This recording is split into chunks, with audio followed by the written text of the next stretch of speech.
Tara, tulungan mo akong ayusin yung closet ng mga anak ko.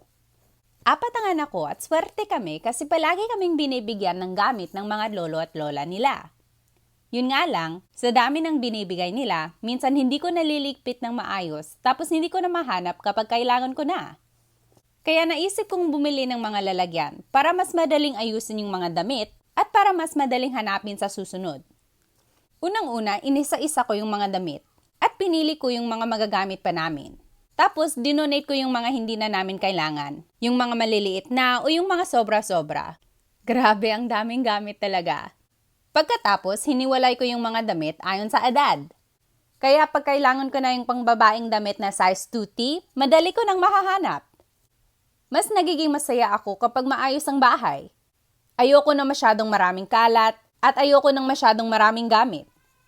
Ikaw, binibigyan ka ba ng maraming gamit ng pamilya mo? Paano mo inaayos yung mga gamit sa bahay? Isulat mo sa comments. Paalam!